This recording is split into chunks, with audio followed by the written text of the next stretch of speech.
بسم اللہ الرحمن الرحیم الحمدللہ رب العالمین والصلاة والسلام علی نبینا و حبیبنا محمد وعلی آلہ وصحبہ اجمعین، اما بعد۔ برادران کرام، ہمارا آج کا موضوع گزشتہ موضوع ہی کی تکمیل ہے، یعنی زکوٰۃ ہی کے موضوع کو آج ہم مکمل کریں گے، لیکن مجھے اندازہ ہو رہا ہے کہ آج بھی اس موضوع کا مکمل طور پہ احاطہ نہیں ہو سکے گا، اور چونکہ ہمارا اگلے ہفتے کا موضوع استقبال رمضان ہے اور اس کے بعد رمضان شروع ہو رہا ہے اور پھر رمضان کے خاص الگ موضوع شروع ہو جائیں گے، تو اس لیے میں اس موضوع کو کچھ مختصر کرنے کی کوشش کروں گا اور اس میں سے صرف ان نکات پہ بات کروں گا جو زیادہ اہم ہیں یا جو ہماری زندگی سے زیادہ متعلق ہیں۔ البتہ اس موضوع کے وہ پہلو جو ہماری زندگی سے آج کل زیادہ متعلق نہیں ہیں تو ان کو انشاءاللہ کسی اور نشست کے لیے رکھیں گے اور پھر اس موضوع کا مکمل طور پہ احاطہ کریں گے۔ گزشتہ ہفتہ ہم نے بتلایا تھا کہ زکوٰۃ کس شخص پر فرض ہے اور اس کی شرائط کیا ہیں، یا جس مال میں زکوٰۃ فرض ہو اس کی شرائط کیا ہے۔ تو آج کا موضوع کس مال میں کتنا نصاب ہے، ہر مال میں نصاب کتنا ہے اور اس کی زکوٰۃ کس طرح دی جائے گی، اس میں زکوٰۃ کی کتنی مقدار ہوگی۔ اس لحاظ سے جن جن مالوں میں زکوٰۃ فرض ہے ان میں سونا چاندی ہے، اور اسی طرح کھیتی باڑی، جانور، گائے، بکریاں، اونٹ جو پالے جاتے ہیں وہ مال تجارت، معدنیات جو زمین سے نکلتی ہیں، اسی طرح وہ عمارتیں، وہ بلڈنگیں یا وہ ٹرانسپورٹ کمپنیاں جو اس دور میں نئی وجود میں آئی ہیں، یہ فیکٹریاں وغیرہ، ان کی زکوٰۃ کس طرح ادا کی جائے گی، اور عام جو تنخواہ دار لوگ ہیں جو ماہانہ تنخواہ لیتے ہیں وہ اپنی زکوٰۃ کس طرح ادا کریں گے۔ تو یہ ساری چیزیں ہیں جن میں ہم نے بیان کرنا ہے کہ نصاب کیا ہے اور کس طرح زکوٰۃ ادا کی جائے گی۔ لیکن جیسا کہ میں نے کہا کہ وقت مختصر ہے اور اس میں پورا احاطہ نہیں ہو سکے گا، تو لہٰذا میں پہلے اہم چیزوں کو لوں گا اور اس کے بعد اگر وقت ہوگا تو باقی موضوعات کو لیں گے۔ اور دوسرا آج کے موضوع کا حصہ ہے زکوٰۃ کے مستحقین کون ہیں، کن کو زکوٰۃ دی جائے گی۔ تو سب سے پہلی چیز ہے سونا اور چاندی، اور سونا اور چاندی ہی میں شامل ہے آج کی کرنسی، دینار اور ڈالر اور روپے، وہ بھی آج اسی میں شامل ہیں، اس لیے کہ سونا چاندی رسول اللہ صلی اللہ علیہ وسلم کے زمانے میں باقاعدہ ایک کرنسی کی شکل میں ہوتا تھا۔ دینار سونے کا ہوتا تھا اور درہم چاندی کا ہوتا تھا، اور اسی کو کرنسی کے طور پہ استعمال کیا جاتا تھا۔ اور آج کرنسی نے موجودہ دینار یا ڈالر یا روپے کی جو شکل میں ہے، اس نے سونا چاندی کی اس لحاظ سے جگہ لے لی ہے۔ تو جب ہم کہیں گے کہ سونا چاندی کا نصاب، تو اسی میں موجودہ کرنسی بھی آ جائے گی۔ تو اس کا نصاب کتنا ہے، نصاب جاننے کے لیے کیا معیار ہے ہمارے پاس، کیا دلیل ہے کہ جس سے ہم معلوم کریں گے کہ نصاب کتنا ہے۔ اس کے لیے ہم دیکھیں گے کہ رسول اللہ صلی اللہ علیہ وسلم کے زمانے میں کتنے سونے پہ زکوٰۃ فرض کی گئی اور کتنی چاندی پہ زکوٰۃ فرض کی گئی۔ سونے کے لیے رسول اللہ صلی اللہ علیہ وسلم نے جو نصاب مقرر کیا وہ 20 دینار ہے۔ آپ نے فرمایا کہ 20 دینار سے کم سونے پہ زکوٰۃ نہیں ہے، اور جب وہ 20 دینار ہو جائے تو پھر اس میں سے نصف دینار زکوٰۃ دینی ہوگی، یعنی 40واں حصہ، 2.5%۔ اور اسی طرح آپ نے فرمایا کہ 200 درہم سے کم پہ زکوٰۃ نہیں ہے، اور جب 200 درہم ہو جائیں تو ان میں سے 40واں حصہ یا 2.5% زکوٰۃ دینی ہوگی۔ درہم چاندی کے ہوتے تھے، تو لہذا چاندی کا نصاب کیا ہے؟ 200 درہم، اور سونے کا نصاب کیا ہے؟ 20 دینار۔ تو اس وقت کے دینار کا آج کے ہمارے جو موجودہ نظام میں جو وزن کے پیمانے ہیں اس حساب سے 85 گرام بنتا ہے۔ 85 گرام سونے پہ زکوٰۃ فرض ہوگی، یہ نصاب ہوگا سونے کا۔ اور چاندی کا نصاب 595 گرام کے قریب بنتا ہے۔ اور ان میں اگر دونوں کی موجودہ قیمت کو دیکھا جائے تو چاندی کی قیمت کم بنتی ہے اور سونے کی قیمت زیادہ بنتی ہے۔ تو کس کے حساب سے ہم نصاب مقرر کریں گے؟ آیا سونے کے حساب سے یا چاندی کے حساب سے؟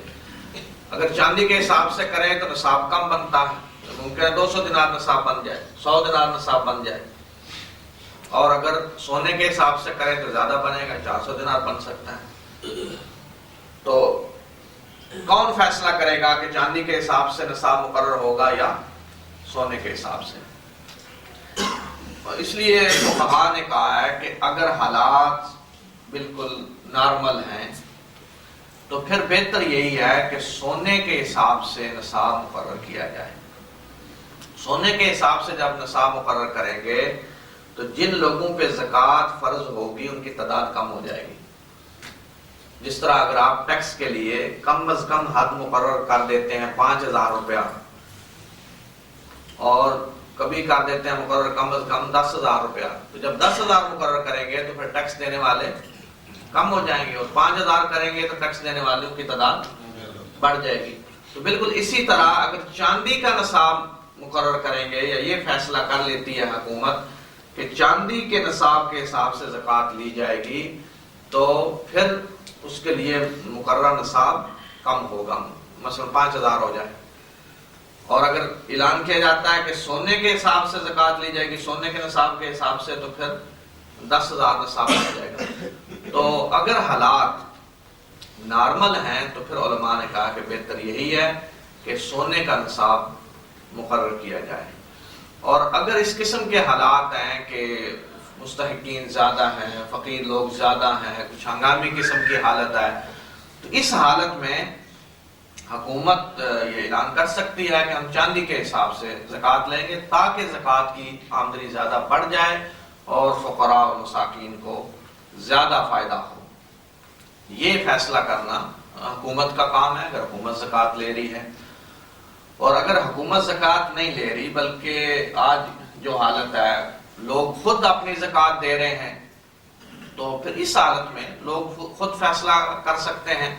اگر تو حالات اسی طرح کے ہیں کہ بہت زیادہ فقر و فاقہ ہے، محتاج بہت زیادہ ہیں، تو اس حالت میں اگر کوئی اپنی زکوٰۃ چاندی کے حساب سے دے دے تو زیادہ بہتر، اور اگر کوئی سونے کے حساب سے دیتا ہے تو وہ بھی ٹھیک ہے، اس کو بھی ہم کہیں گے کہ اس نے فرض ادا کر دیا۔ تو اس حالت میں موجودہ جو حالت ہے اس میں افراد پہ معاملہ چھوڑا جائے گا کہ وہ کس نصاب کے حساب سے زکوٰۃ دیتے ہیں۔ تو بہرحال سونے کے نصاب کے حساب سے اگر کوئی زکوٰۃ دیتا ہے تو اس نے حق ادا کر دیا، اس سے ہم مطالبہ نہیں کریں گے کہ وہ ضرور چاندی کے نصاب کے حساب سے دے، کیونکہ چاندی کا نصاب کم ہوگا۔ البتہ اگر حکومت ایسا کوئی قانون بنانا چاہے یا کسی سال یہ اعلان کرنا چاہے تو حکومت ایسا اعلان کر سکتی ہے حالات کو دیکھتے ہوئے۔ سونے چاندی کے برتن یا مجسمے سونے چاندی کے جو رکھے جاتے ہیں، یا مردوں کے لیے اگر کوئی زیور ہے سونے چاندی کا، یا آج کے دور میں جسے آپ کہتے ہیں ڈیکوریشن پیس وغیرہ کسی نے کچھ رکھے ہوئے ہیں سونے چاندی کے، تو اس طرح کے سونے چاندی کے مجسمے رکھنا، برتن سونے چاندی کے رکھنا، یا مردوں کا سونے چاندی کا زیور رکھنا یا ڈیکوریشن پیس سونے چاندی کے رکھنا تو یہ جائز نہیں ہے۔ سونے چاندی کے برتنوں میں اسلام نے کھانا پینا حرام قرار دیا ہے، مردوں کے لیے بھی اور عورتوں کے لیے۔ تو تو جب ان میں کھانا پینا حرام ہے تو ان کو رکھنا بھی حرام ہے. اسی طرح سونے چاندی کے مجسمے بنا کے رکھنا یہ بھی حرام ہے. مردوں کے لیے زیور پہننا حرام ہے سوائے انگوٹھی کے. ایک مرد انگوٹھی پہن سکتا ہے چاندی کی، سونے کی نہیں پہن سکتا. تو بنیادی طور پہ زیور عورتوں کا لیے ہے، مرد کا کام زیور پہننا نہیں ہے سوائے ایک انگوٹھی کے.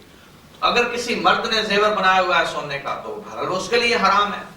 لیکن یہ ساری چیزیں، سونے چاندی کے مجسمے، سونے چاندی کے برتن، ڈیکوریشن کا سامان، یا مرد نے سونے چاندی کا جو بہت بڑا زیور رکھا ہوا ہے اپنے لیے، ان کے حرام ہونے کے باوجود ان پہ زکوٰۃ فرض ہوگی.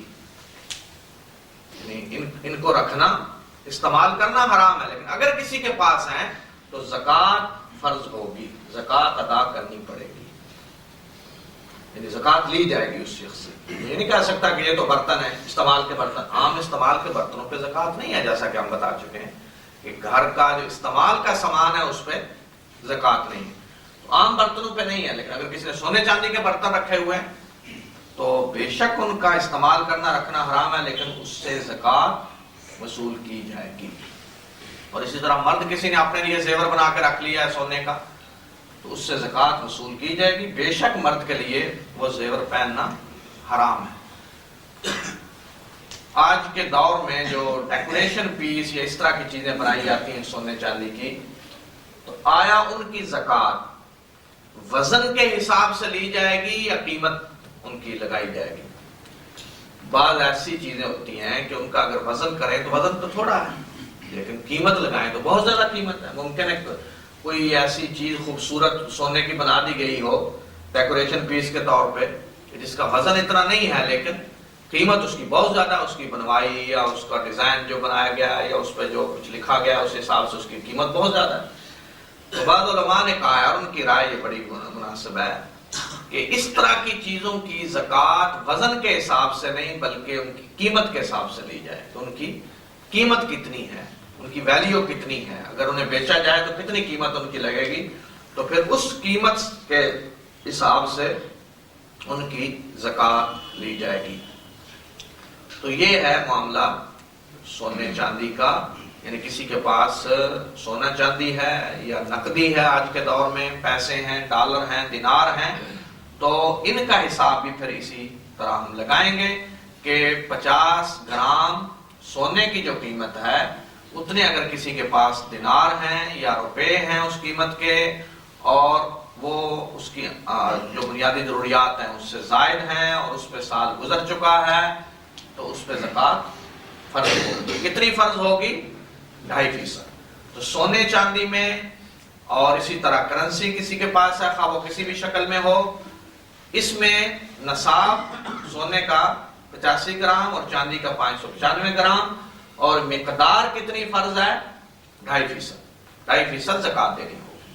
اور اس کے لیے شرطیں کیا ہیں کہ سال پورا گزر چکا ہو، مالک بنے سال گزر چکا ہو. اگر آج کسی کے پاس سونے کے نصاب کے مطابق ڈالر یا دینار یا روپے آئے ہیں اور 1 سال اس پہ گزرا ہے تو پھر زکوٰۃ فرض ہوگی اور اسے 2.5% زکوٰۃ دینی ہوگی. یہ تھی عام سونے چاندی کی بات. اگر عورت کا زیور ہے سونے چاندی کی شکل میں تو اس پہ زکوٰۃ ہوگی یا نہیں؟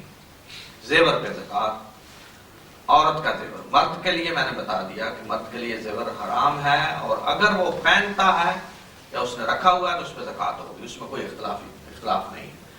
عورت کے زیور پہ زکوٰۃ ہے یا نہیں، اس میں فقہاء میں اختلاف ہے. اور اختلاف کی وجہ کیا ہے؟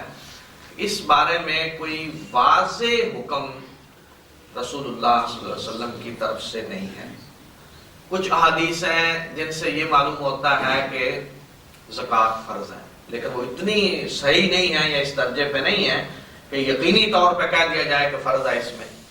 اور کچھ صحابہ کے اقوال یا ان کا عمل یہ ظاہر کرتا ہے کہ اس پہ زکوٰۃ نہیں ہے، اور وہ بھی اس درجے کے نہیں کہ 100% یقین کے ساتھ کو کہہ دے کہ فرض نہیں ہے. تو اس لیے اس میں علماء کی 2 رائے ہیں بنیادی طور پر. پہلی رائے زکوٰۃ واجب ہونے کے بارے میں ہے کہ سونے چاندی کا زیور اگر عورت کے پاس ہے اور نصاب پورا ہو رہا ہے تو اس پہ زکوٰۃ فرض ہوگی. یہ رائے ہے امام ابو حنیفہ رحمۃ اللہ علیہ کی. وہ کہتے ہیں کہ عورت کے زیور پہ زکوٰۃ فرض ہے اگر وہ نصاب پہ پورا اتر رہا ہے. دلیل کیا ہے؟ ایک دلیل تو عام ہے جو قرآن میں آیت موجود ہے جو میں نے گزشتہ ہفتے آپ کو سنائی تھی. والذین یکنزون الذهب والفضة ولا ينفقونها في سبيل الله فبشرهم بعذاب أليم. کہ جو لوگ سونا اور چاندی جمع کرتے ہیں، کنز جمع کرتے ہیں سونا چاندی، اور اسے اللہ کے راستے میں خرچ نہیں کرتے یعنی زکوٰۃ نہیں دیتے، تو انہیں دردناک عذاب کی خوشخبری دے دیں. اور وہ دردناک عذاب کیسے ہوگا؟ یوم یحمى علیہا فی نار جہنم فتقوی بها جباہہم وجنوبہم وظہورہم ھذا ما کنزتم لانفسکم فذوقوا ما کنتم تکنزون. کہ اس روز سونا چاندی کو جہنم کی آگ میں گرم کیا جائے گا اور پھر ان کی پیشانیوں اور پیٹھوں اور پہلوؤں پہ داغ دیے جائیں گے اور انہیں کہا جائے گا کہ یہ ہے وہ مال جو تم نے جمع کیا اور اب اپنے جمع کیے ہوئے مال کا مزہ چکھو. تو یہ آیت جس میں کنز کی زکوٰۃ ادا نہ کرنے کی اتنی سخت سزا بیان کی جا رہی ہے، تو یہ آیت اس پہ دلالت کرتی ہے کہ سونا چاندی جس شکل میں بھی ہو اگر وہ نصاب پہ پورا اتر رہا ہے تو اس کی زکوٰۃ ادا کرنا ہوگی.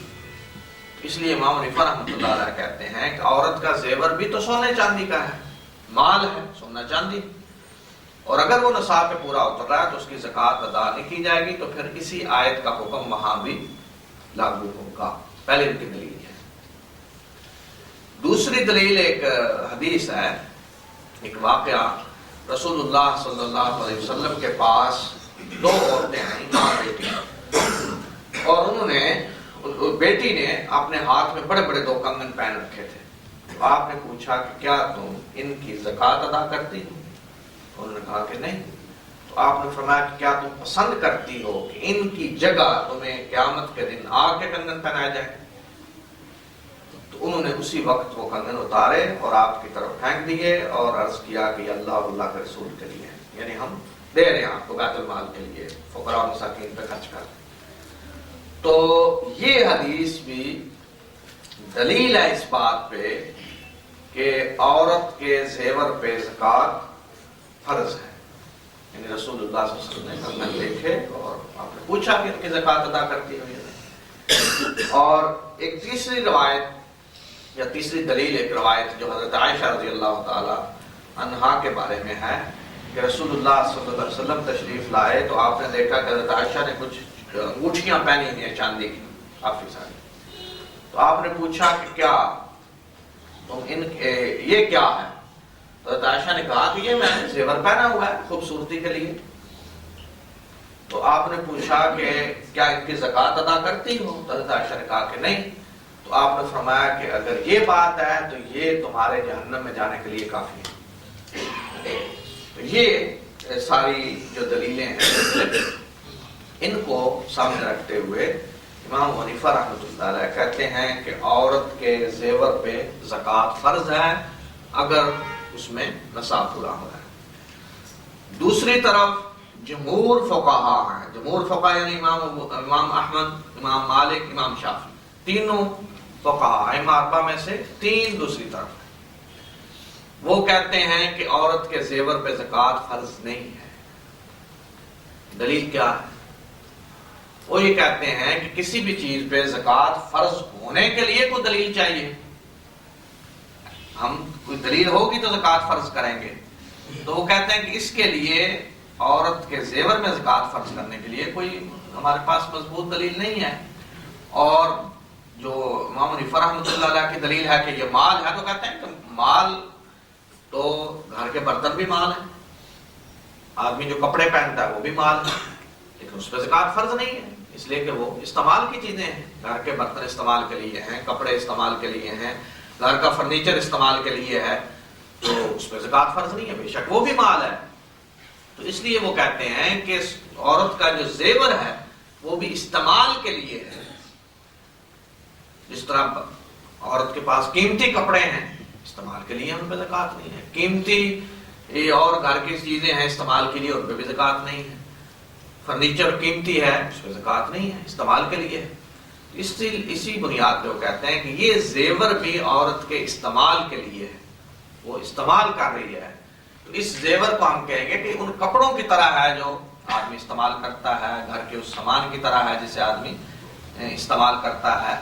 تو یہ اس عام سونے چاندی کی طرح نہیں ہے جو مال ہے، جو نشو و نما کے لیے رکھا گیا ہے، منافع کے لیے رکھا گیا ہے، جو فائدہ دے رہا ہے آدمی کو، جس سے اس طرح کا فائدہ اٹھایا جا رہا ہے، اس مال کی طرح نہیں ہے، بلکہ یہ استعمال کے لیے ہے، جائز استعمال عورت کرتی ہے، اس کا زینت حاصل کرتی ہے اس کے ذریعے، تو لہذا جو عورت کا پہننے کا زیور ہے اس پہ زکوٰۃ فرض نہیں ہے۔ اور مختلف روایات حضرت عائشہ سے بھی ہیں کہ ان کی بھتیجیاں ان کے پاس تھیں یتیم، ان کا زیور ہوتا تھا، وہ ان کی زکوٰۃ ادا نہیں کرتی تھی۔ اسی طرح حضرت اسماء بنت ابی بکر کے بارے میں بھی روایت ہے کہ وہ بھی زیور کی زکوٰۃ ادا نہیں کرتی تھیں، اور بعض صحابہ سے بھی ثابت ہے کہ ان کی خواتین کا جو زیور ہوتا تھا استعمال کا، اس کی وہ زکوٰۃ ادا نہیں کرتے تھے۔ تو یہ ساری دلیلیں ائمہ ثلاثہ کی ہیں، یعنی امام احمد، امام شافعی اور امام مالک رحمہ اللہ، جو کہتے ہیں کہ عورت کے زیور پہ زکوٰۃ فرض نہیں ہے۔ تو یہ دو آراء سامنے آئے۔ ایک تیسری رائے ان دونوں دلیلوں کو جمع کرنے کے نتیجے میں بھی سامنے آتی ہے، وہ یہ ہے کہ اگر عورت نے بہت زیادہ زیور رکھا ہوا ہے، یعنی فضول خرچی جس طرح ہوتی ہے، کئی سیٹ ہیں، آج یہ پہننا ہے، کل یہ پہننا ہے، کل یہ پہننا ہے، زیور ہی زیور ہے، اور کبھی کسی کی باری آتی ہے سال میں ایک دفعہ کسی سیٹ کو پہننے کی، تو اس حالت میں وہ کہتے ہیں کہ زکوٰۃ فرض ہوگی، اس زیور کی زکوٰۃ ضرور ادا کی جانی چاہیے۔ یعنی یہاں امام ابو حنیفہ رحمۃ اللہ علیہ کی جو رائے ہے اس پہ عمل ہوگا۔ اور اگر عورت کے پاس بمشکل 7-8 تولے سونا ہے، جس سے نصاب پورا ہو رہا ہے، لیکن اس کی مادی حالت بھی اچھی نہیں ہے، اس کے پاس وہی زیور ہے، بس اور کچھ نہیں ہے، اور اگر وہ اس کی ہر سال زکوٰۃ ادا کرے تو وہ تو ختم ہو جائے گا، ایسے اس کو نشو و نما تو نہیں پا رہا، اس سے کوئی فائدہ تو نہیں اٹھایا جا رہا، گھر میں رکھا ہوا ہے، استعمال کے لیے ہے، اور عورت کے پاس کوئی اور مال بھی نہیں ہے۔ تو اگر عورت کی مالی پوزیشن بھی ایسی ہے کہ وہی اس کے پاس صرف مال ہے جو اس نے اپنے لیے رکھا ہوا ہے، زیور خوشی کے موقع پہ پہننے کے لیے، اس سے زینت حاصل کرنے کے لیے، تو ایسی حالت میں اس پہ زکوٰۃ نہیں ہوگی۔ یہاں ائمہ بقیہ جو ہیں ان کی جو رائے ہے اس کو اختیار کیا جائے گا، یا وہ وزنی ہے تو یہاں اس پہ زکوٰۃ نہیں ہے۔ اور اگر بہت زیادہ ہے سونا چاندی زیور بہت زیادہ ہے تو پھر امام حنیفہ رحمۃ اللہ علیہ کی جو رائے ہے اس کو اختیار کیا جائے گا کہ زکوٰۃ ادا کی جائے۔ لیکن اگر کسی نے زکوٰۃ سے فرار کا راستہ اختیار کرنے کے لیے سونا چاندی زیور کی شکل میں جمع کر لیا ہے تو یہاں زکوٰۃ فرض ہوگی۔ یہاں کوئی یہ نہیں کہہ سکتا کہ چونکہ یہ زیور ہے اور زیور کے بارے میں فقہا نے کہا کہ اس پہ زکوٰۃ نہیں ہے، ایسی حالت میں زکوٰۃ فرض ہوگی اور اللہ کے ہاں جواب دینا ہوگا، اس لیے کہ اللہ تو جانتا ہے کہ کس نیت سے زیور رکھا گیا ہے۔ تو اگر کوئی صرف قانونی فائدہ اٹھاتے ہوئے کہ فقہا نے کہا ہے کہ زیور پہ زکوٰۃ فرض نہیں ہے تو لہٰذا زیادہ سے زیادہ سونا چاندی جمع کر لیں، یا پیسے جو دینار یا ڈالر پڑے ہوئے ہیں ان کو زیور کی شکل میں رکھ دیں، تو ہم کہیں گے زیور پہ تو زکوٰۃ نہیں۔ تو نیت کو دیکھا جائے گا کہ نیت کیا ہے۔ اگر نیت زکوٰۃ سے فرار کا راستہ اختیار کرنا ہے، زکوٰۃ سے بچنے کے لیے سونا چاندی جمع کر دیا گیا ہے زیور کی شکل میں، تو یہاں زکوٰۃ فرض ہوگی اور ایسا شخص زکوٰۃ سے نہیں بچ سکے گا۔ لیکن اگر واقعتاً کسی عورت کے پاس صرف اتنا سونا ہے کہ جو جس سے نصاب پورا ہو رہا ہے اور اس کی مادی حالت بھی اچھی نہیں ہے، اگر وہ ہر سال اس کی زکوٰۃ ادا کرے تو وہ ختم ہو جائے گا، تو ایسی حالت میں ہم کہتے ہیں کہ جو فقہا ثلاثہ کی رائے ہے اس پہ عمل ہو سکتا ہے۔ ایسی حالت میں اگر وہ اس رائے کو اختیار کرے تو اللہ کے ہاں عذر ہے، اور ایسی حالت میں امید ہے کہ اللہ تعالیٰ ایسے عذر کو قبول کرے گا. لیکن اگر اس طرح کی پوزیشن ہے کہ کوئی مالدار خاتون ہے یا مالدار فیملی ہے اور سونا چاندی یا ہر قسم کا زیور جمع کیا ہوا ہے بہت زیادہ، اور وہاں اس رائے کو لے لیا جائے کہ نہیں زکوٰۃ زیور پہ زکوٰۃ نہیں ہے، نہیں، یہ بات صحیح نہیں ہے. یہاں امام حنیفہ رحمۃ اللہ علیہ کی جو رائے ہے وہ زیادہ مضبوط ہے، اور ایسی حالت میں زکوٰۃ ادا کرنی چاہیے. اور اگر اس حالت میں کوئی زکوٰۃ ادا نہیں کرے گا تو پھر اللہ کے ہاں کوئی عذر نہیں ہوگا اس کے پاس. اس کے بعد مال تجارت ہے. مال تجارت کیا ہے؟ وہ مال جسے بیچنے کے لیے رکھا گیا ہے تاکہ بیچ کر اس سے منافع کمایا جائے. اس میں دو چیزیں ہونی چاہیے.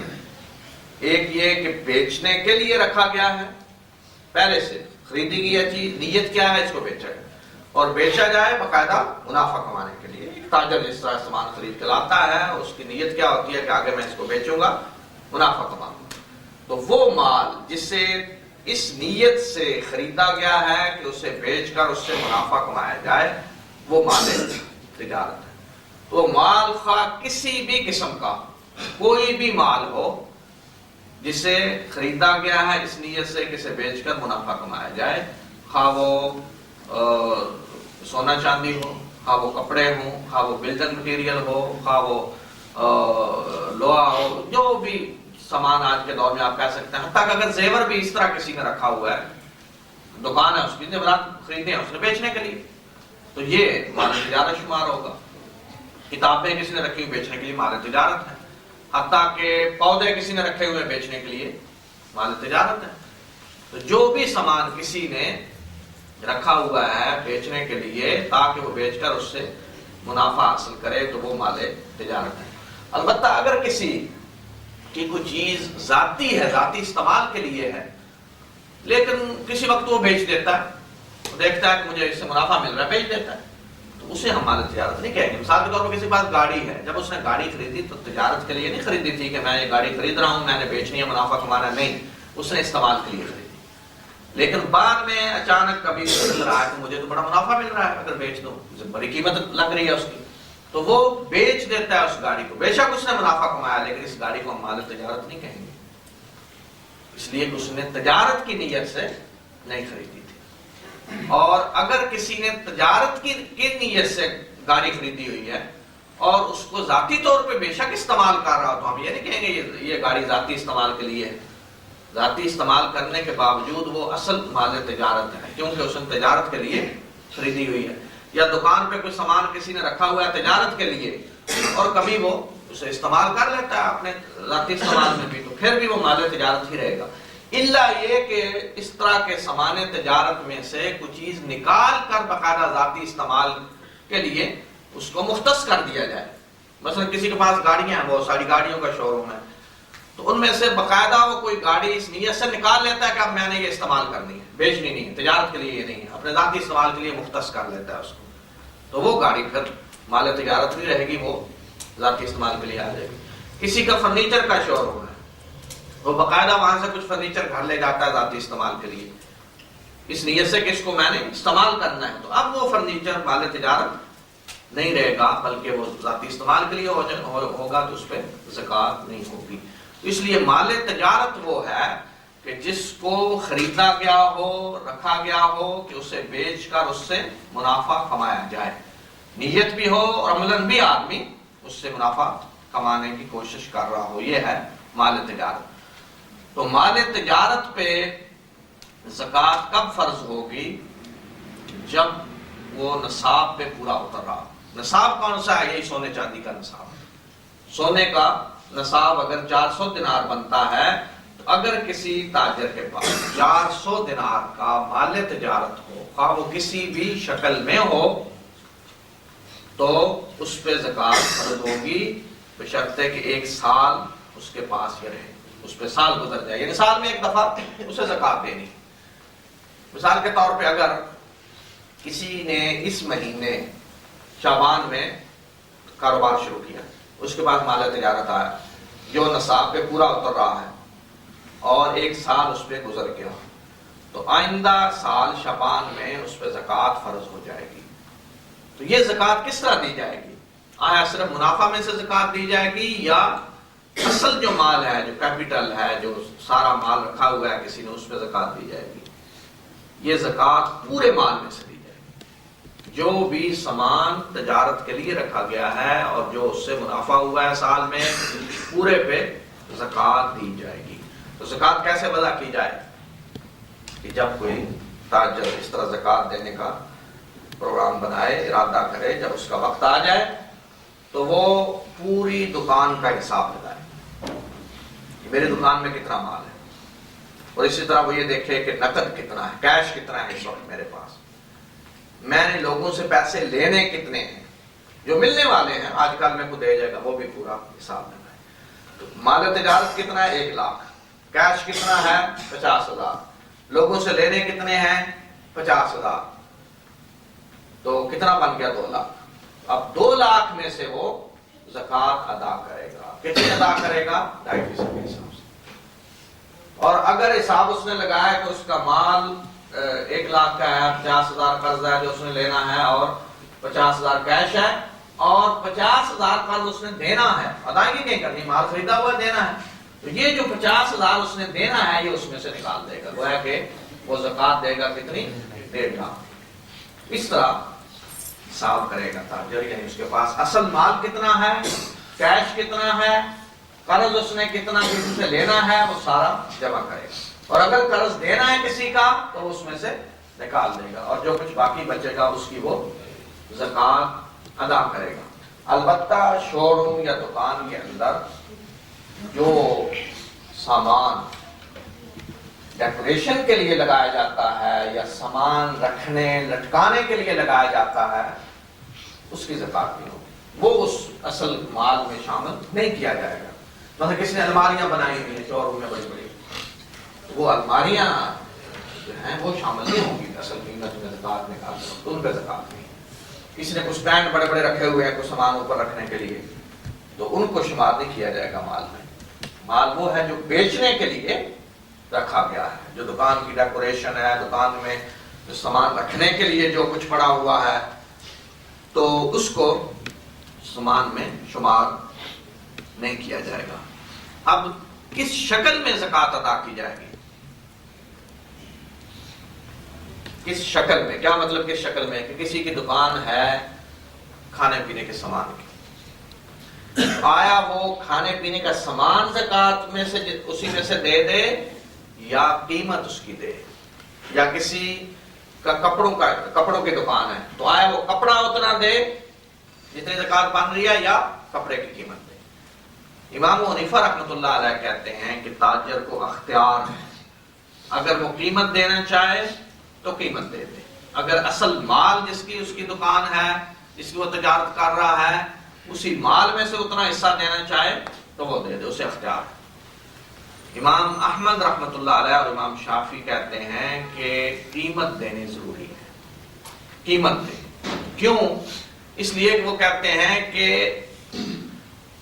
قیمت دینے سے محتاج فقیر کو فائدہ ہوگا۔ اگر فقیر کو آپ پکڑا دیں کپڑے، ممکن ہے وہ کپڑوں کا محتاج نہ ہو، کپڑوں کی اسے ضرورت نہ ہو، اسے کسی اور چیز کی ضرورت ہے، اب وہ اگر کپڑے بیچنے جائے گا تو اسے نقصان ہوگا، وہ منافع نہیں کما سکے گا، یا جتنے کے اصل کپڑے ہیں وہ نہیں اتنے کے بکیں گے، اسے نقصان ہوگا۔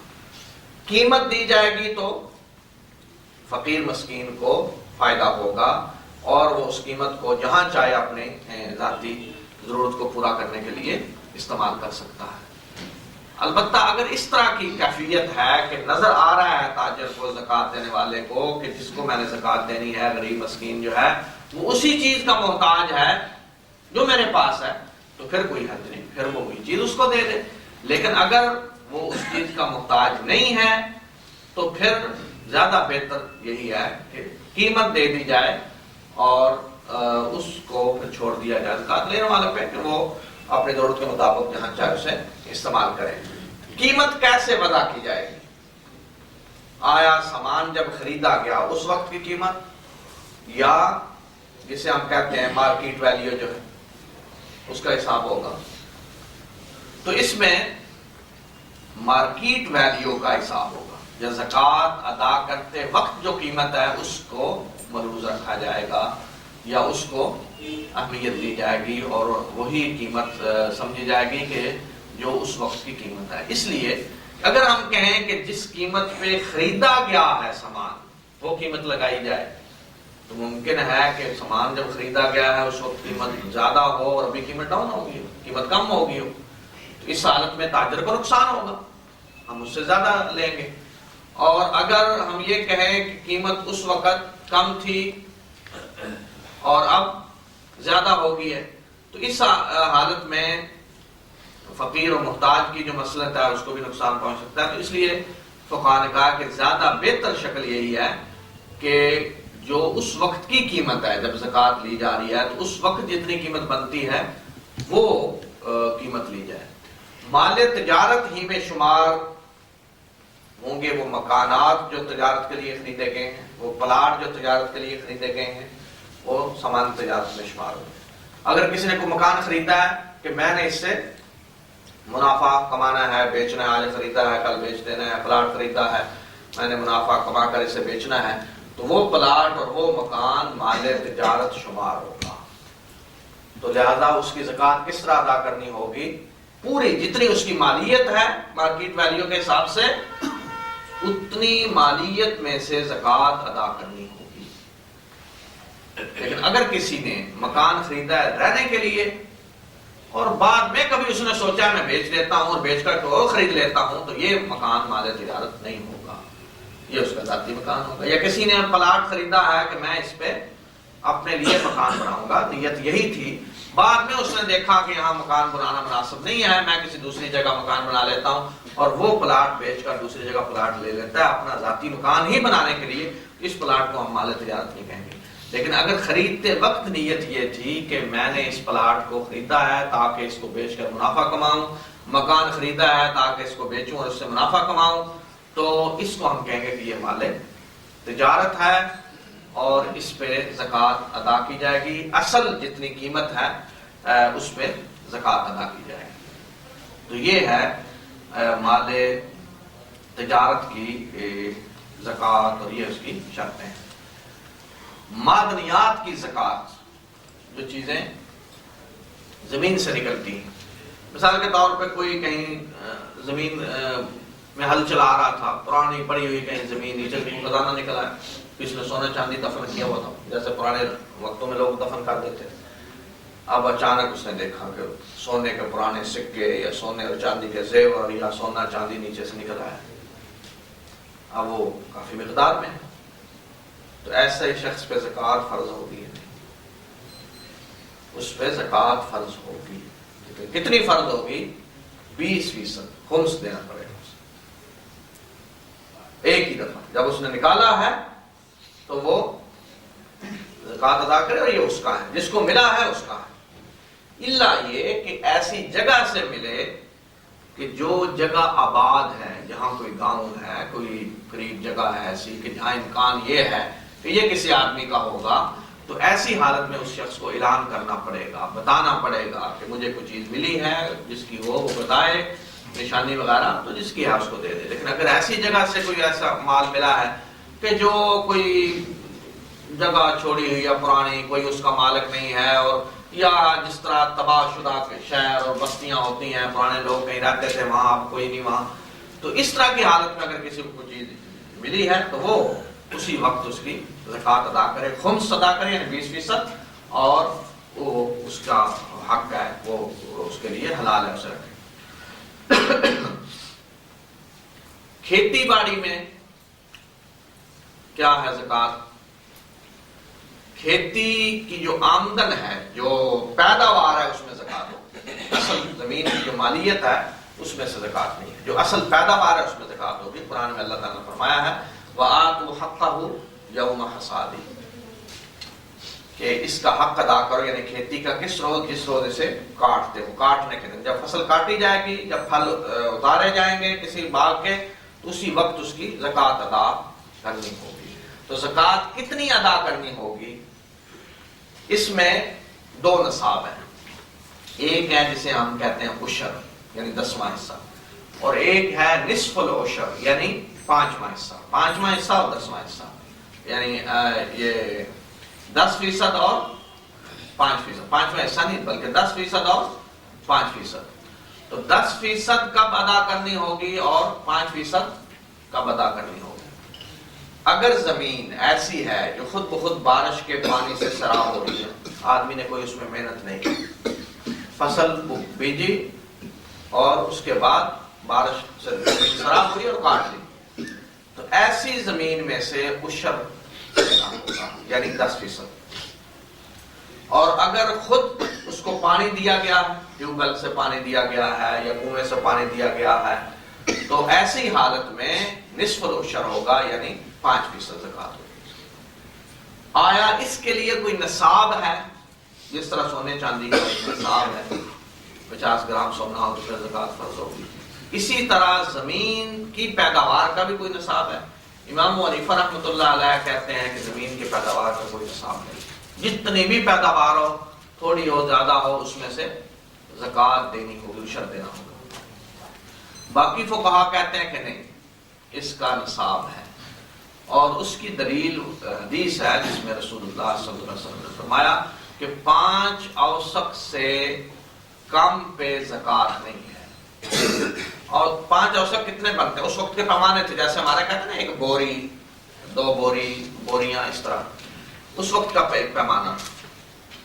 تو آج کے حساب سے تقریباً 800 kg، 800 کلو گرام تک بنتے ہیں 5 اوسق۔ تو باقی فقہا کے مطابق بہرحال اس میں باقاعدہ پیمانہ کسی بھی ملک کا جو ہے اس حساب سے طے کیا جا سکتا ہے، تقریباً 800 کلو گرام تک پیداوار جو ہے وہ کہتے ہیں کہ اس پہ زکوٰۃ ہوگی، اور 800 کلو گرام سے جو کم ہے اس پہ زکوٰۃ نہیں۔ امام حنیفہ رحمۃ اللہ علیہ کہتے ہیں کوئی نصاب نہیں، جتنی بھی زمین کی پیداوار ہو، تھوڑی ہو زیادہ ہو، اس میں سے زکوٰۃ ادا کرنی ہوگی۔ جو لوگ تنخواہ دار ہیں وہ کیسے زکوٰۃ ادا کریں؟ ایک آدمی ماہانہ تنخواہ لے رہا ہے، اب ایک شکل تو یہ ہے کہ ماہانہ اتنی اس کی تنخواہ ہے کہ ہر مہینے نصاب پورا ہو رہا ہے، ہر مہینے نصاب پورا ہو رہا ہے، لیکن ایسے شخص کے لیے بھی ایک مسئلہ یہ ہوگا کہ ہر مہینے کی جو تنخواہ ہے اس پہ کسی ایک مہینے میں سال پورا نہیں گزرے گا۔ یعنی اگر وہ کہے کہ اس نے شعبان میں زکوٰۃ دینی ہے، تو جو تنخواہ اس نے لی ہے رجب میں، جو اس نے لی ہے اس سے پہلے 1 مہینہ، اب اس پہ تو سال نہیں گزرا، جو گزشتہ شعبان میں لی تھی اس پہ سال گزرا ہے۔ تو اس طرح سال گزرنے کا ایک مسئلہ اس میں پیچیدہ ہوگا۔ تو اگر وہ شخص ہر مہینے زکوٰۃ ادا کرتا رہے، دیکھ کر کہ اس پہ 400 دینار، اس پہ سال پورا ہو گیا، اس پہ سال پورا ہو گیا، ہر مہینے ادا کرتا رہے، ایک شکل یہ ہے۔ دوسری شکل یہ ہے کہ وہ سال میں 1 مہینہ مقرر کر لے اور اس مہینے میں دیکھے کہ اس کے پاس کتنا پیسہ بچا ہوا موجود ہے، جو اس کی ضروریات سے زائد بچا ہوا موجود ہے وہ کتنا ہے۔ اگر وہ پیسہ اتنا ہے کہ جس پہ نصاب پورا ہو رہا ہے، نصاب کو وہ پہنچ رہا ہے، تو وہ اس کی زکوٰۃ ادا کر دے۔ لیکن اگر اس کی سمجھ آ گئی، تنخواہ دار آدمی 1 مہینہ اپنے لیے مقرر کر لے اور اس مہینے میں وہ دیکھے کہ جتنی اس کے پاس بچت ہے، اگر نصاب پورا ہو رہا ہے تو وہ بس زکوٰۃ ادا کر دے۔ اس میں کسی پہ سال پورا ہوا ہوگا، کسی پہ نہیں، کسی پہ 6 مہینے، کسی پہ 4 مہینے، کسی پہ 3 مہینے، تو زکوٰۃ بہرحال پہلے بھی ادا کی جا سکتی ہے، فرض ہونے سے پہلے بھی ادا کی جا سکتی ہے۔ تو اگر کسی نے ایسے مال پہ زکوٰۃ ادا کر دی جس پہ بھی سال پورا نہیں، کوئی حرج نہیں، بہتر ہے اس نے پہلے زکوٰۃ دے دی۔ یہ طریقہ زیادہ آسان ہے، زیادہ مناسب ہے ایک تنخواہ دار آدمی کے لیے۔ لیکن اگر وہ باقاعدہ بڑا حساب پیچیدہ کرنا چاہے کہ نہیں میں دیکھوں گا جتنے پہ زکوٰۃ سال گزرا ہے اس کی دوں گا، تو پھر ہر مہینے بیٹھ کے حساب کریں۔ تو اگر کوئی اس طرح کرنا چاہے تو اس طرح کر لے۔ اور اگر کسی کی تنخواہ بالکل تھوڑی ہے، نصاب ہر مہینے پورا نہیں ہو رہا، اور سال پورے کا جمع کرے تو نصاب پورا ہوتا ہے، لیکن ساتھ اس کی اپنی ضروریات اتنی ہیں کہ ہر مہینے وہ لے رہا ہے، خرچ بھی کر رہا ہے، اور کسی بھی ایک مہینے میں اس کی اتنی بچت نہیں ہے کہ نصاب پورا ہو رہا ہو، تو ایسے شخص پہ کوئی زکات نہیں، اس لیے کہ اس کا کسی بھی مہینے میں نصاب پورا نہیں ہو رہا، اتنے پیسے اس کے پاس نہیں بچتے کہ نصاب پورا ہو. تو بے شک وہ تنخواہ لے رہا ہے، کمائی کر رہا ہے، لیکن اس کی تنخواہ اور کمائی سے نصاب پورا نہیں ہو رہا، لہذا اس پہ زکات فرض نہیں ہوگی. ایک موضوع اور اہم بھی ہے اور بڑا لمبا بھی ہے کہ جدید جو ایک چیز ہے، فیکٹریاں اور بلڈنگیں جو کرائے پہ دی جاتی ہیں یا ڈیری فارم جو اس دور میں بنائے گئے ہیں، ان کا کیا حکم ہے. لیکن ہمارا دوسرا حصہ موضوع کا ابھی باقی مستحقین زکات، تو میرے خیال اس موضوع کو میں پھر کسی نشست کے لیے چھوڑتا ہوں. ایسے ہی ہمارے اتنا متعلق بھی نہیں ہے، اور اسی طرح مویشیوں وغیرہ کی جو زکات ہے، یا دیکھتے ہیں اگر بعد میں وقت بچا تو اس پہ بات کریں گے. تو اب میں مستحقین زکات پہ بات کرتا ہوں کہ زکات کے مستحق کون ہیں، تاکہ پورے اس موضوع کا ہم احاطہ کر لیں اہم نکات کا. قرآن میں اللہ تعالیٰ نے زکات کے مستحقین کو باقاعدہ گن کر بتا دیا ہے کہ مستحقین زکات کون ہیں. اللہ تعالیٰ فرماتے ہیں انما الصدقات للفقراء والمساکین والعاملین علیہا والمؤلفۃ قلوبہم وفی الرقاب والغارمین وفی سبیل اللہ وابن السبیل. تو سب سے پہلے جو دو مستحق ہیں فقیر اور مسکین. انما الصدقات للفقراء والمساکین، فقراء اور مساکین، یعنی صدقات زکات اس سے مراد ہے یہ فقراء اور مساکین کے لیے پہلی دو مدیں یہ ہیں. تو اس میں بہرحال فقہاء نے بحث کیا کہ آیا مسکین اور فقیر میں کوئی فرق ہے. تو بعض نے کہا ہے کہ مسکین جو زیادہ محتاج ہے اور فقیر جس کے پاس کچھ نہ کچھ ہے. تو یہ بہرحال ایک لغت کے اعتبار سے بحث ہے، ہم اس میں زیادہ نہیں جاتے. تو فقیر اور مسکین آپ یہی سمجھیں کہ قریب قریب ہے. بعض دفعہ ہم فقیر کو مسکین کہہ دیتے ہیں، مسکین کو فقیر کہہ دیتے ہیں. تو فقیر اور مسکین سے مراد ایسے لوگ ہیں جو اپنے لیے معاشی جدوجہد نہیں کر سکتے، یا معاشی جدوجہد کر رہے ہیں لیکن ان کی ضروریات پوری نہیں ہو رہی. ایک آدمی ممکن ہے معذور ہو، معاشی جدوجہد نہیں کر سکتا، اپاہج ہے، معذور ہے، نابینا ہے، معاشی جدوجہد کرنے کے قابل ہی نہیں ہے. تو ایسا شخص بھی فقیر مسکین ہے اور وہ زکات کا مستحق ہے. یا ایک شخص صحت مند ہے، معاشی جدوجہد کر رہا ہے، مزدوری کر رہا ہے، سروس کہیں کر رہا ہے، تنخواہ لے رہا ہے، کما رہا ہے، لیکن اس کی ضروریات اتنی ہیں کہ وہ معاشی جدوجہد جو کر رہا ہے اس سے پوری نہیں ہو رہی، تو وہ بھی فقیر مسکین ہوگا. یعنی فقیر مسکین ہم کہیں گے کہ جس کی بنیادی ضروریات پوری نہیں ہو رہی، یا تو اس وجہ سے کہ وہ معاشی جدوجہد کرنے کے قابل ہی نہیں ہے، یا اس وجہ سے کہ معاشی جدوجہد وہ کر رہا ہے لیکن پھر بھی اس ضروریات اس کی پوری نہیں ہو رہی، یعنی تنخواہ کم ہے، آمدنی کم ہے اور خرچ زیادہ ہے. تو بنیادی ضروریات کون سی ہیں؟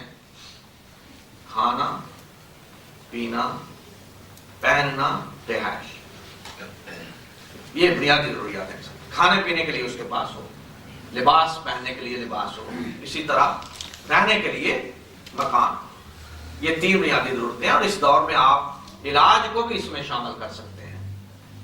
جو علاج اس دور میں بہت مہنگا ہے، بنیادی ضرورت بھی ہے اور مہنگا بھی ہے بہت، اس کو بھی آپ اس میں شامل کر سکتے ہیں. اور بنیادی ضروریات اس شخص کی اور جو اس کے زیر کفالت ہے، اس کے بیٹے ہیں، بیوی ہے یا والدین ہیں جس کے اخراجات وہ ادا کر رہا ہے، برداشت کر رہا ہے، وہ ہے کہ پوری اس کی فیملی کی بنیادی ضروریات پوری کرنے کے لیے زکات دی جائے گی. تو جس کی بنیادی ضروریات یہ پوری نہیں ہو رہی اسے زکات دی جائے گی. اگر ایک آدمی کے پاس مکان ہے لیکن اس کے پاس کھانے پینے کے لیے پورا سامان نہیں ہے، اسے زکات دی جائے گی.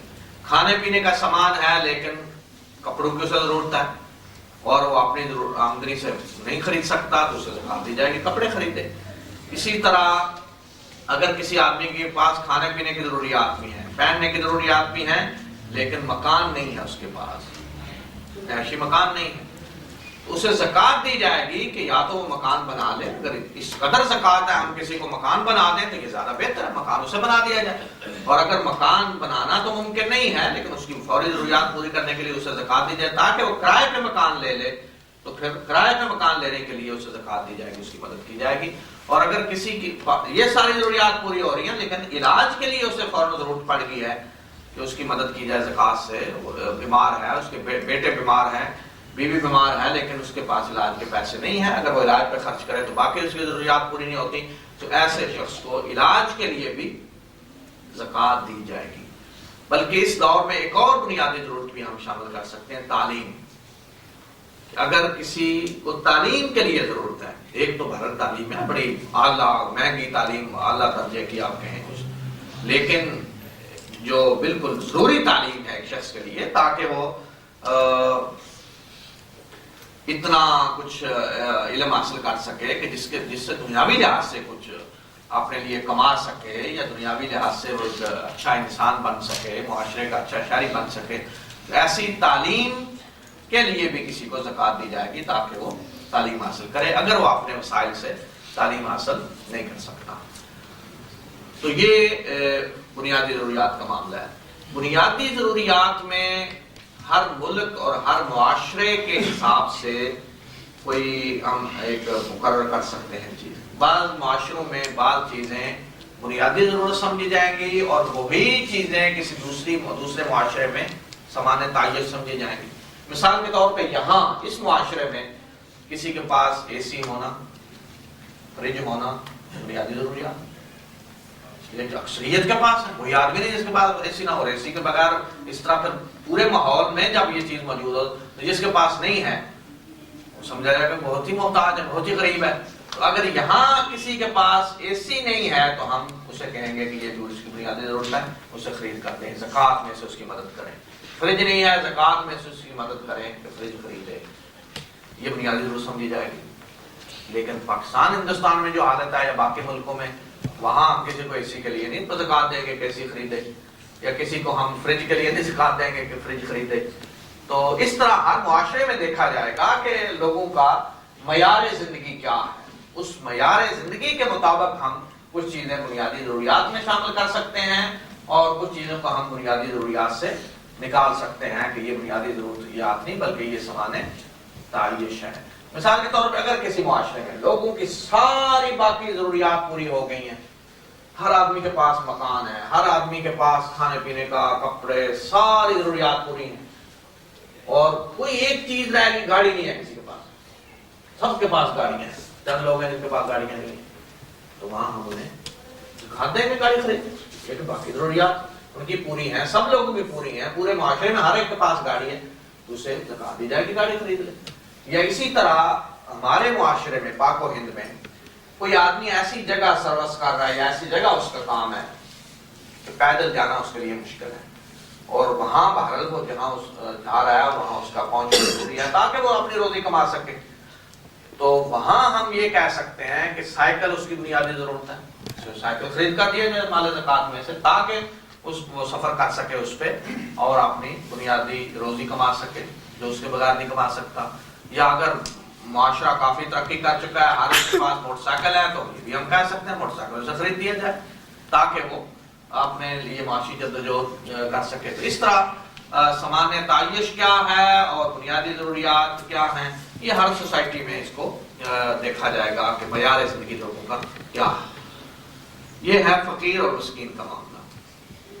اس کے بعد تیسری جو مادہ ہے وہ ہے عاملین علیہ۔ عاملین سے کیا مراد ہے؟ یعنی زکوٰۃ کا جو نظام ہے، اس نظام کو چلانے والے لوگ، اس محکمے میں کام کرنے والے لوگ جو زکوٰۃ جمع کر رہے ہیں، زکوٰۃ تقسیم کر رہے ہیں، زکوٰۃ وصول کرنے والے، زکوٰۃ تقسیم کرنے والے یا کلرک جو اس کا حساب رکھ رہے ہیں سارے لوگ، وہ عاملین ہیں۔ تو ان کی تنخواہیں بھی زکوٰۃ میں سے دی جائیں گی، یا زکوٰۃ کی نقل و حمل پہ جو خرچ ہوگا وہ بھی اسی میں سے دیا جائے گا، وہ بھی اسی میں دیا جائے گا۔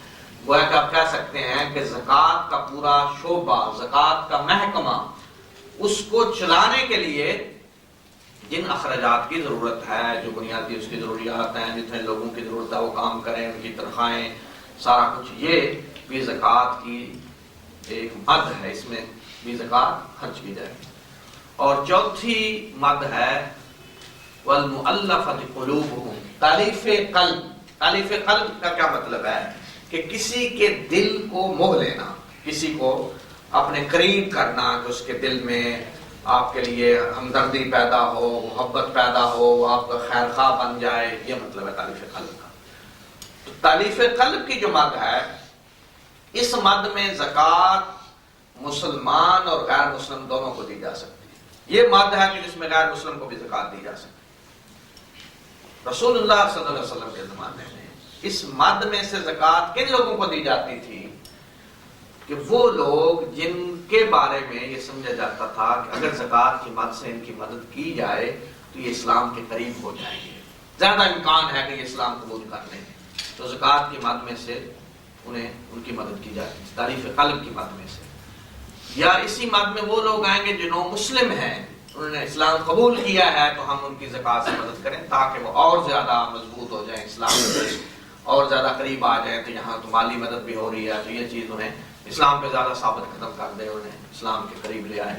یا ایسے لوگ کہ جن کی ہمدردیاں خریدنے کی ضرورت ہے اسلامی حکومت کو، غیر مسلم ہے لیکن اسلامی حکومت چاہتی ہے کہ یہ لوگ ہماری تائید کریں یا ہمارے دشمنوں کی مدد نہ کریں، تو ان کو اس مد میں سے دیا جا سکتا ہے تاکہ وہ اسلام دشمنوں کی مدد نہ کریں یا مسلمانوں کے خیر خواہ رہیں، مسلمانوں کے قریب رہیں، مسلمانوں کے خلاف کسی کا ساتھ نہ دیں یا مسلمانوں کی تائید کریں۔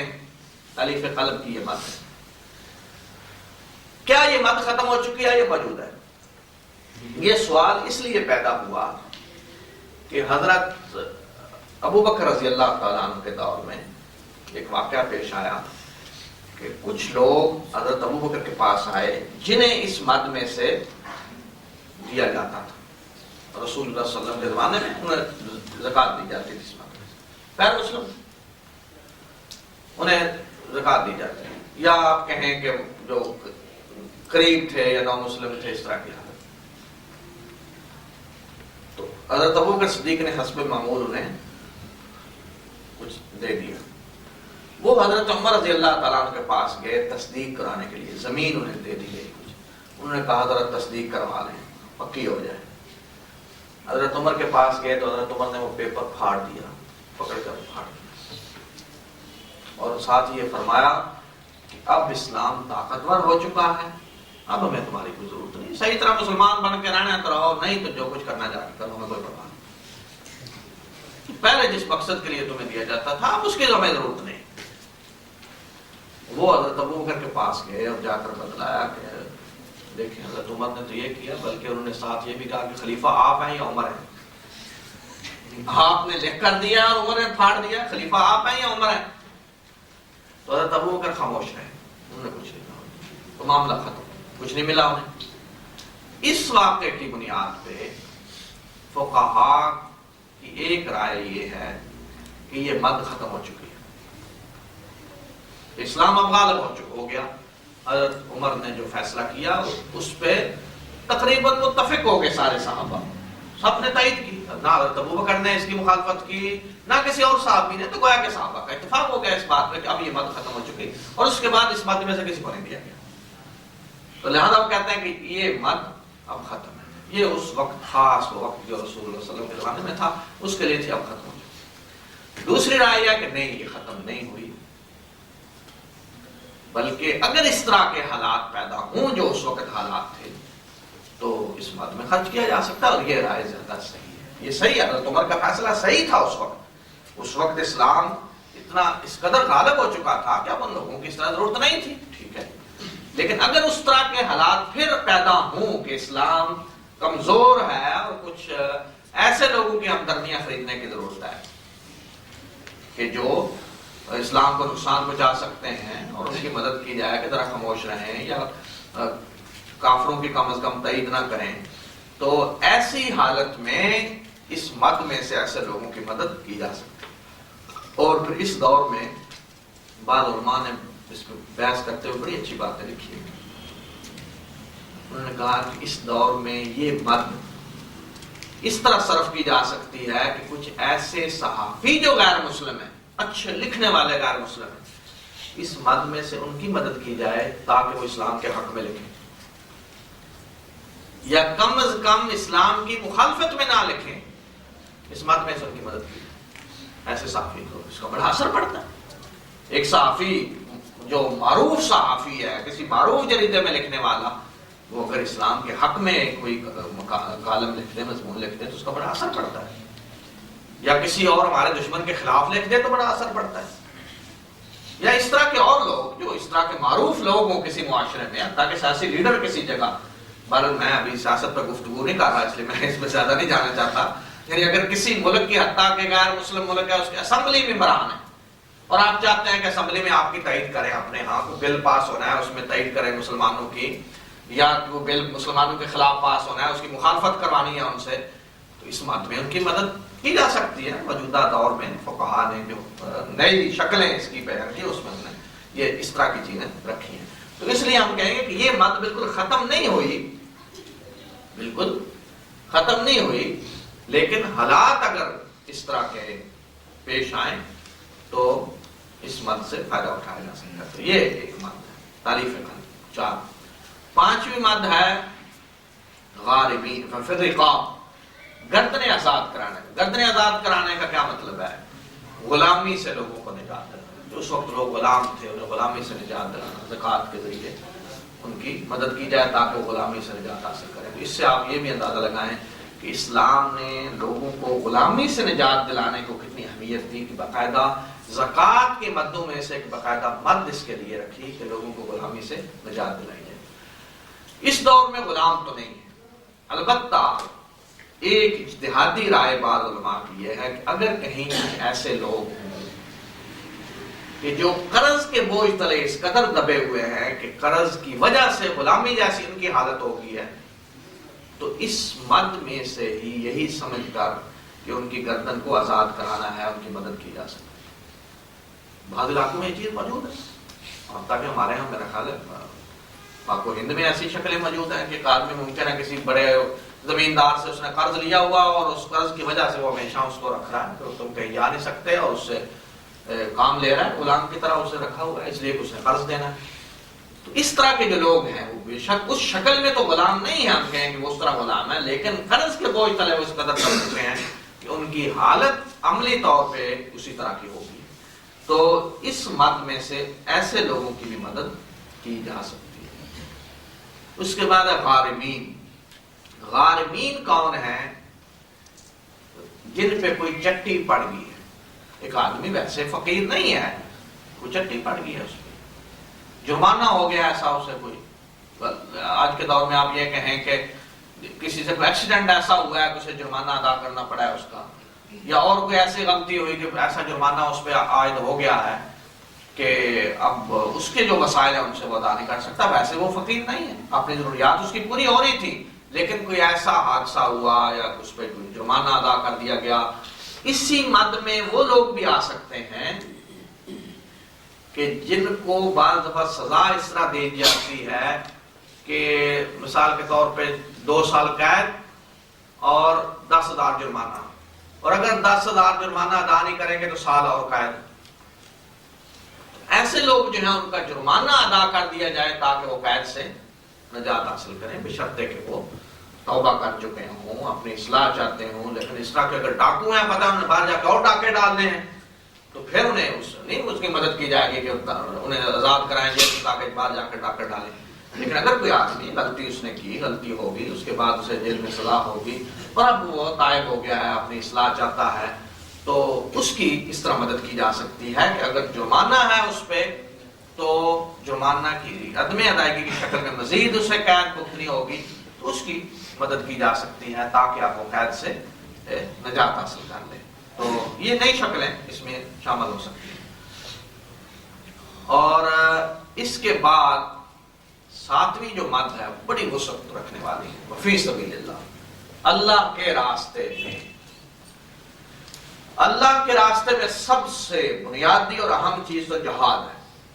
جب کہا جاتا ہے اللہ کے راستے میں، اس سے مراد جہاد ہے جو رسول اللہ صلی اللہ علیہ وسلم کے زمانے میں ہو رہا ہے۔ اسی طرح اگر کہیں جہاد ہوتا ہے، کبھی بھی جہاد تو قیامت تک کے لیے موجود ہے، کہیں اس طرح کی کیفیت ہے کہ باقاعدہ جہاد کر رہے ہیں مسلمان، اسلامی حکومت جہاد کر رہی، تو اس مد میں سے زکوٰۃ میں سے اس پہ خرچ کیا جائے گا، جہاد پہ، اللہ کے راستے میں جہاد کرنے کے لیے۔ پھر جہاد ہی کی موجودہ دور میں کئی شکلیں ہو سکتی ہیں۔ جہاد کا مقصد کیا ہے؟ کیوں جہاد فرض کیا گیا ہے؟ کیوں جہاد کیا جاتا ہے؟ اسلام کے غلبہ کے لیے۔ رسول اللہ صلی اللہ علیہ وسلم نے فرمایا کہ من قاتل لتکون کلمۃ اللہ ہی العلیٰ فہو فی سبیل اللہ، کہ جو لڑا اس لیے کہ اللہ کا نام بلند ہو، اللہ کا دین بلند ہو، تو وہ اللہ کے راستے میں ہے۔ تو اللہ کے دین کو غالب کرنا، اللہ کے دین کو سربلند کرنا، اللہ کے نام کو غالب کرنا، یہ مقصد ہے جہاد۔ اس لیے ایسے کام بھی جہاد ہی میں شمار ہوں گے کہ جو اللہ کے دین کو غالب کرنے کے لیے کیے جا رہے ہیں۔ اس لیے اس دور میں فی سبیل اللہ کی مد میں علماء نے یہ بھی کہا ہے کہ اس طرح کے کام اسلام کو غالب کرنے کے لیے جو کیے جائیں گے، مثلا اگر کہیں ضرورت ہے کہ کتابیں چھاپی جائیں اسلام کو پھیلانے کے لیے، اسلام کو غالب کرنے کے لیے غیر مسلم ملکوں میں یا مسلمانوں کے اندر انہیں دین صحیح سمجھانے کے لیے، تو اس مد میں وہاں بھی خرچ کیا جا سکتا ہے۔ حتیٰ کہ بعض علماء نے تو یہاں تک کہا ہے کہ اس دور میں جس طرح کی حالت ہے، اگر کسی جگہ اسلام کو غالب کرنے کے لیے یا اسلام کا دفاع کرنے کے لیے ریڈیو اسٹیشن کی ضرورت ہے، وہ کھولا جائے تاکہ اسلام کی تبلیغ ہو، اس کے ذریعے اسلام کا دفاع ہو، اسلام کو غالب کیا جائے، وہ بھی اس میں شامل ہو سکتا ہے۔ یا کسی جگہ کوئی رسالہ نکالا جائے تاکہ وہ بڑے پیمانے کے اسلام کا دفاع کرے اور اسلام اس کے ذریعے پھیلے، اور غیر مسلم جو اسلام پہ اعتراض کر رہے ہیں ان کا جواب دے، یہ بھی جہاد کی شکل ہے۔ تو بہرحال اس طرح کی کئی شکلیں جو اس میں آ سکتی ہیں، تو یہ مانا جائے بہت وسیع ہے۔ اللہ کے راستے میں جو بھی کام اس میں اس طرح کے ہوں گے، ان سب کو ہم کہیں گے کہ یہ کیا ہے؟ اللہ کے راستے میں، اللہ کے دین کو پھیلانا، اللہ کے دین کو غالب کرنا، دین کی نشر و اشاعت، جہاد کی جو بھی شکلیں ہیں وہ ساری اس میں آ جائیں گی۔ آٹھویں اور آخری مد ہے مسافر، ابن السبیل۔ مسافر سے مراد ایسا شخص ہے کہ جو سفر کی وجہ سے محتاج ہو گیا، بے شک اپنے گھر میں وہ مالدار ہے، مستحق نہیں ہے، کھاتا پیتا آدمی ہے، لیکن سفر میں کوئی ایسا حادثہ اس کے پیش آیا کہ اس کا ذاترہ ختم ہو گیا، مثال کے طور پہ چوری ہو گیا اس کا سامان، یا اس نے جو اندازہ لگایا تھا اتنی مجھے ضرورت ہے اس سے زیادہ خرچ ہو گیا، اب اس کے پاس کچھ نہیں ہے، تو ایسے شخص کی بھی زکوٰۃ سے مدد کی جائے گی، بے شک وہ فقیر اور مسکین نہ ہو، تو اس کی مدد کی جائے گی۔ یہ 8 مدیں ہیں جس کو ہم کہیں گے ان میں زکوٰۃ صرف کی جائے گی۔ یہ لوگ ہیں کہ جن کو زکوٰۃ دی جائے گی، یا یہ مصارف ہیں جہاں زکوٰۃ صرف کی جائے گی۔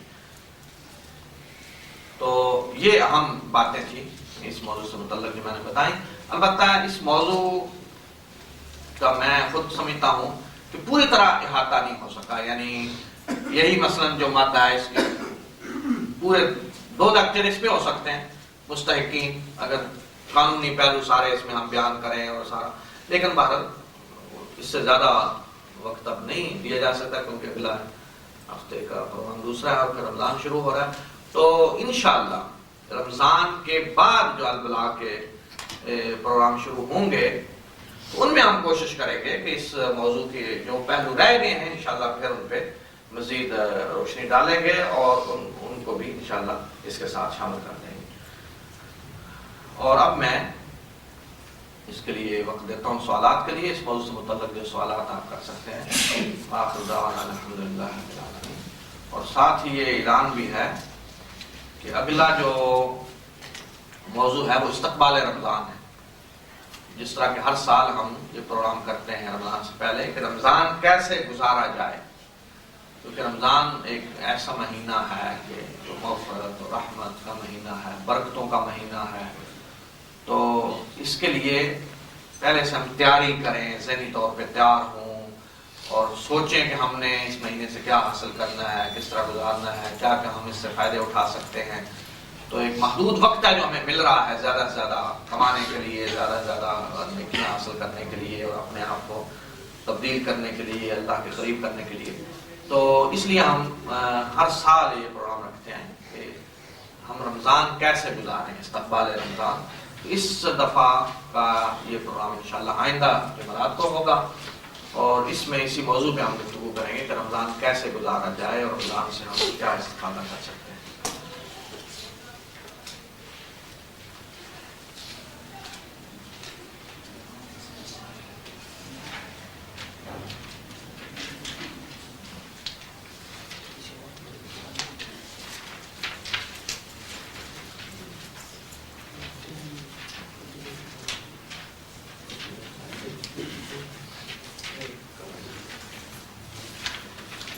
جس شخص کو زکوٰۃ خیرات دی جائے اسے بتانا ضروری ہے کہ رقم زکوٰۃ خیرات کی ہے یا نہیں. جی جس شخص کو آپ دے رہے ہیں اسے بتانا ضروری نہیں ہے، لیکن یہ تحقیق کرنا ضروری ہے کہ مستحق ہے. اگر آپ نے تحقیق کر لی ہے کہ وہ زکوٰۃ کا مستحق ہے تو پھر اسے آپ زکوٰۃ دے سکتے ہیں. اسے بتانا ضروری نہیں کہ ہم آپ کو زکوٰۃ دے رہے ہیں. دینے والے کی نیت ضروری ہے، اس کی نیت ہو کہ میں زکوٰۃ دے رہا ہوں، اور یہ تحقیق کرنا ضروری ہے کہ جس کو زکوٰۃ دی جا رہی ہے وہ مستحق ہے.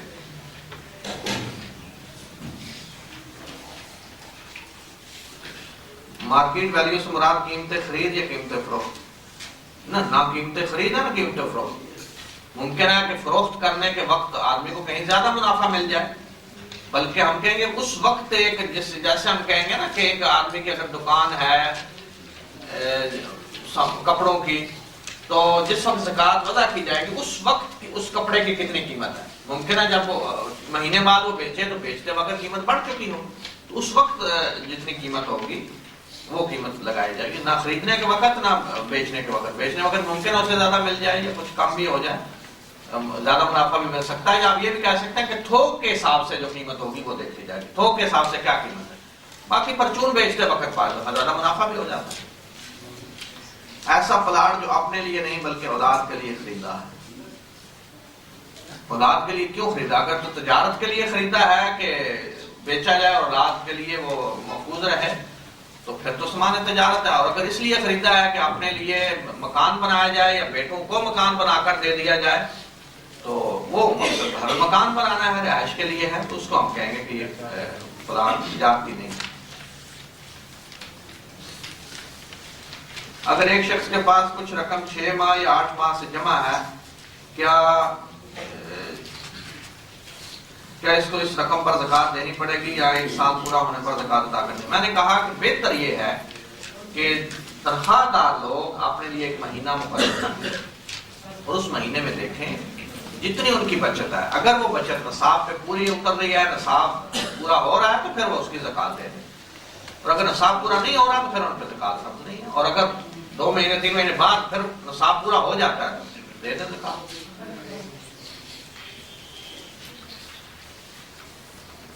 اگر 1 مکان یا 2 مکان کرایہ پر دیا ہوا ہے، کیا اس کی پوری ویلیو پر زکوٰۃ دینی ہے یا پھر ہم؟ یہ موضوع اصل میں نہیں اس پہ بات کر سکا وقت کی کمی کی وجہ سے. کہ بلڈنگ وغیرہ جو آج کل بہت بڑا بزنس ہے، یہ بھی ہے پراپرٹی، اور اسی طرح ٹرانسپورٹ کمپنیاں ہیں، ایئر لائن اور شپنگ کا سارا یہ شپنگ کمپنیاں ہیں. تو اس میں انشاءاللہ آئندہ بات کریں گے، اس لیے کہ اس طرح جواب 1-2 لفظوں میں نہیں اس کا دیا جا سکتا، تفصیلی جو جواب دینا ہوگا. بہرحال آپ کم از کم اس کی آمدنی پر زکوٰۃ ضرور دیں، اس کی آمدنی پر زکوٰۃ ضرور دیں. جو اس کا کرایہ لے رہے ہیں اس پہ زکوٰۃ ضرور دیں. باقی اور دوسری جو رائے ہے وہ چونکہ تفصیلی ہے، میں اس پہ انشاءاللہ کبھی بات کروں گا. اگر کوئی اپنے گھر والوں کے لیے گھر کے خرچ کے لیے پورے سال کا پیسہ ایک دفعہ دے تو کیا ان پیسوں پر بھی زکوٰۃ؟ نہیں، میں نے پچھلی دفعہ بتایا تھا کہ جو پیسہ کسی نے اپنی سالانہ ضروریات پوری کرنے کے لیے رکھا ہوا ہے وہ تو اس کی ضروری جو حاجتیں ہیں، ضروریات ہیں، اس کے لیے ہے. مثال کے طور پر اگر کسی نے پورے سال کا اپنے پاس اس کے پاس خرچ ہے بس، تو وہ تو اس کی بنیادی ضروریات کے لیے، اس پہ زکوٰۃ نہیں ہوگی. بنیادی ضروریات کے علاوہ جو بچت ہوگی وہ اگر نصاب کے تو پوری اترتی ہے تو پھر زکوٰۃ ہوگی. اگر کوئی 1000 دینار تنخواہ لے رہا ہے لیکن 1000 دینار ہی خرچ ہے اس کا مہینے کا، اتنی اس کی فیملی ہے، اس طرح کی حالت ہے کہ 1000 دینار خرچ ہو رہا ہے، تو پھر خرچ ہو رہا ہے تو پھر تو زکوٰۃ نہیں ہوگی۔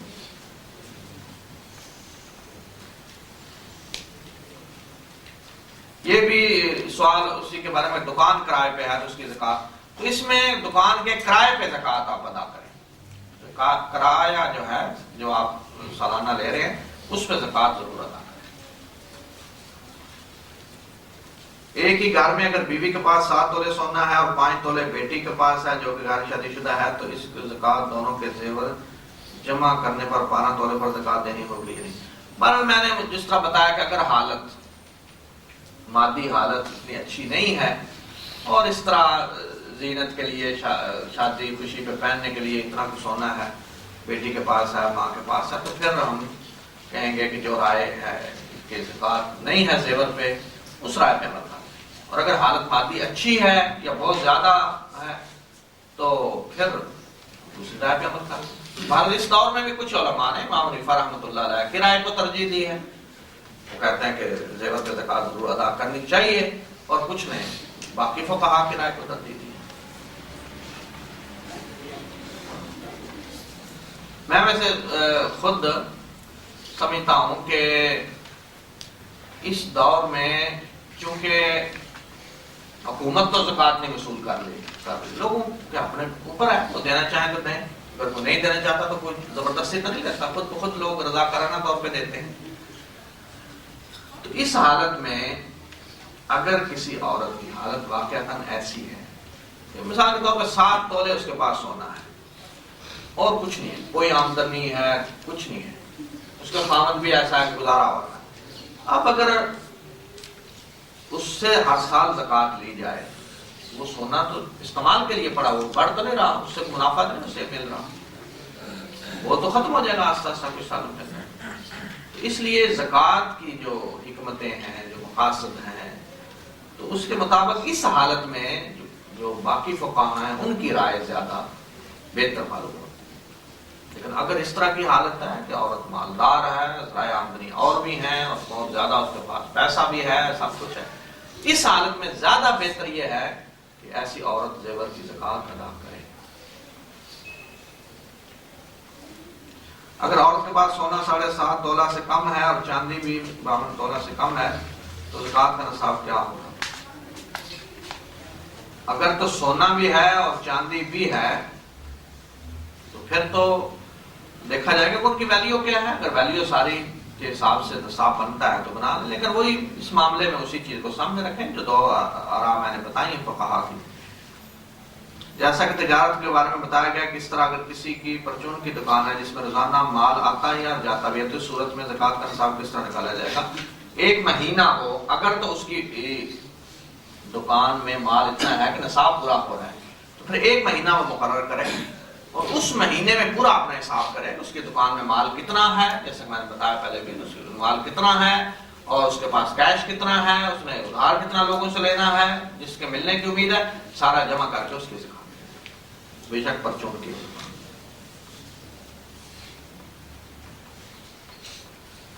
پلاٹ پر زکوٰۃ ہے، پلاٹ اگر تجارت کے لیے ہے تو اس پہ زکوٰۃ ہے، بے شک خالی پڑا ہو، پلاٹ اگر تجارت کے لیے ہے تو اس پہ زکوٰۃ ہوگی۔ ایک آدمی صاحب نصاب ہوا اور اس پر سال گزر گیا اور جب زکوٰۃ دینے کا وقت آیا اس میں کچھ اور مال اسی طرح جمع ہوا تو زکوٰۃ پورے مال پر ہوگی یا جس مال پر سال گزر گیا؟ پورے مال پہ دے زیادہ بہتر، اس لیے کہ اگر وہ کہے اس پہ سال نہیں گزرا، اس پہ گزرا، ان پیچیدگیوں میں پڑھنے کی کیا ضرورت ہے؟ کس طرح آپ حساب کرتے رہیں گے، اس دینار پہ سال گزرا ہے، اس پہ نہیں گزرا؟ تو اللہ کے راستے میں دے رہے ہیں، غریبوں کی مدد کر رہے ہیں، 2 دینار زیادہ چلے جائے 10 دینار تو کوئی فرق نہیں پڑے گا، زیادہ ہی اجر و ثواب ہے۔ اس لیے جو زیادہ آیا ہے اس پہ سال گزرنے کا انتظار نہ کریں، دے دیں۔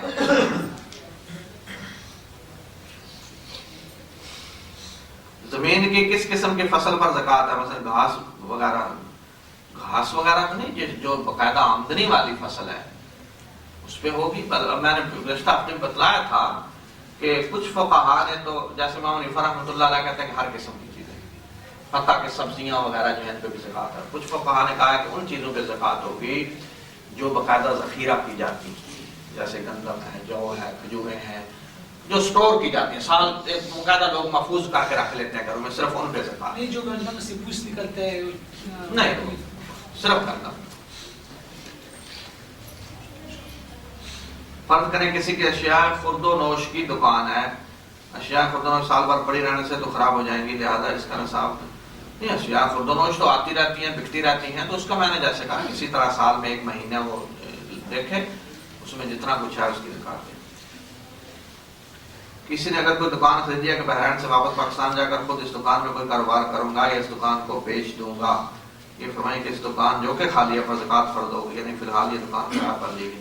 اگر کرایہ پر دی گئی ہے، نیت یہ ہے کہ خود میں اس میں کاروبار، اس میں آ کر دکان کھولوں گا اور کاروبار کروں گا، تو اس حالت میں آپ انتظار کے طور پہ کرایہ پہ لیے تو اس کے کرایہ میں زکات دے دیں. اگر تجارت کے لیے ہے تو پھر ساری دکان پہ ہوگی، کہ خریدی ہے تاکہ بیچ دوں، جب قیمت بڑھ جائے تو بیچ دوں، پھر مال تجارت ہوگا. کیا کوئی شخص اپنے زکات کی رقم اپنے بھائی یا بہن کو یا ایک مشت نہیں بلکہ ماہانہ اس کے اخراجات کے لیے، یک مشت نہیں بلکہ ماہانہ اس کے اخراجات کے لیے دے سکتا ہے؟ بھائی بہن اگر فقیر ہیں، مسکین ہیں، زکات کے مستحق ہیں اور وہ کسی کے ساتھ نہیں رہ رہے، الگ رہ رہے ہیں، اب ایک گھر میں نہیں ہے، تو پھر انہیں زکات دی جا سکتی ہے. البتہ اسی شخص کے زیر کفالت ہوں تو پھر نہیں. کچھ چیزیں اس موضوع کی رہ گئی ہیں جو میں نے بتانی تھی کہ کن لوگوں کو زکات نہیں دی جا سکتی، یہ کچھ چیزیں رہ گئی ہیں. انشاءاللہ آئندہ کبھی اس کو کریں گے. بہرحال اختصار کے ساتھ والدین کو زکات نہیں دی جا سکتی، اولاد کو زکات نہیں دی جا سکتی. اصل آدمی کے اوپر والد دادا اوپر تک چلے جائیں، فرع نیچے بیٹے پوتے، ان کو اولاد کو نہیں دی جا سکتی اور والدین. بھائی اگر آپ ہی کے زیر کفالت ہے کہ گھر میں رہ رہے ہیں تو پھر تو ادھر سے دے رہے ہیں، آپ کے ادھر جیب میں آ رہا ہے. لیکن اگر بھائی غریب ہیں اور مستحق ہیں اور الگ رہ رہے ہیں تو پھر انہیں دی جا سکتی ہے، بہنوں کو دی جا سکتی ہے، باقی قرابت دار جو بھی ہیں انہیں دی جا سکتی ہے.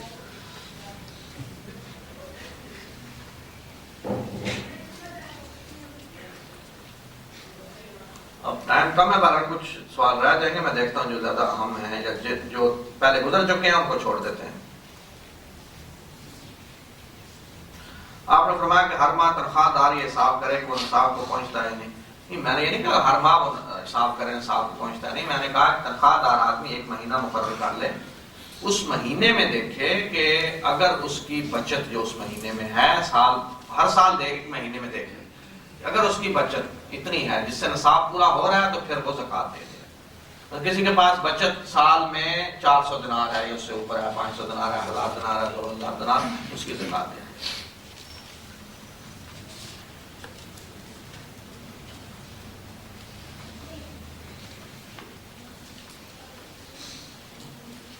بیوی کے پاس نصاب سے زیادہ زیور سونے کے ہیں، کیا خاوند اس کا زکات ادا کرے گا یا بیوی خود؟ ایسے بیوی کا زیور ہے تو اسی پہ زکات ہوگی، خاوند پہ تو نہیں ہے. اور اگر خاوند مالدار ہے اور وہ ادا کر دے تو اللہ کے راستے میں جا رہا ہے، دے دیں، کوئی حد نہیں.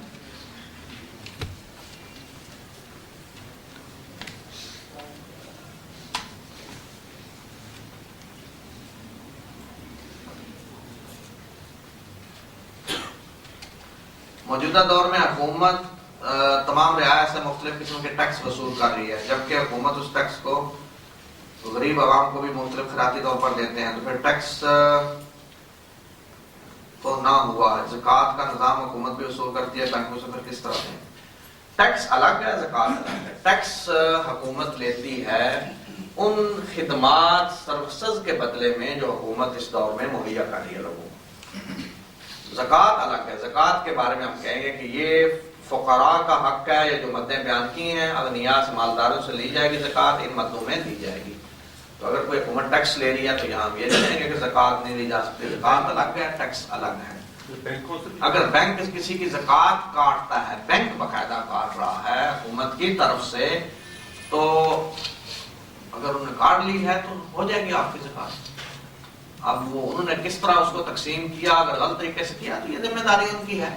لیکن چونکہ اکثر لوگ جانتے ہیں اس زکوٰۃ کا کیا اشر ہوتا ہے اور تقسیم کا نظام صحیح نہیں ہے، اس لیے اگر آپ خود ادا کر دیں تو زیادہ آپ کو اطمینان ہوگا، صحیح جگہ پہ پہنچ گئی ہے. لیکن اگر آپ پیسے آپ نے نہیں نکال سکے اور کاٹ لی گئی تو پھر آپ سمجھیں کہ انہوں نے لے لی ہے، وہ ٹھیک ہے، پہنچائیں جہاں پہنچاتے ہیں، اور یہ ذمہ داری ان کی ہوگی.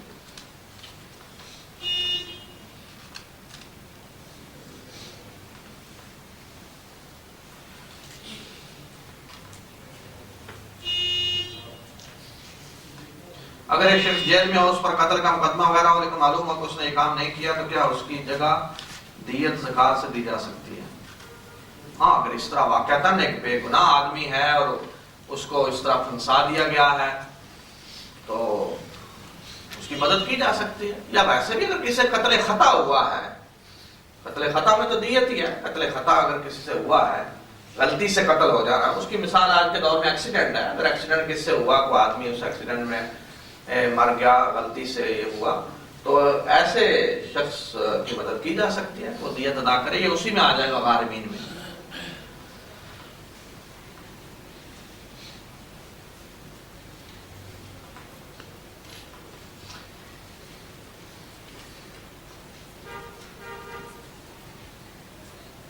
اگر کسی شخص نے کوئی گھر خریدا ہے اور اس کے بعد وہ کہیں اور چلا جائے، اس کے بعد اس گھر کا رینٹ ہے، تو کیا اس پر زکات فرض ہے؟ ہاں، اس کا جو کرایہ ہے اس پر وہ زکات ادا کرے.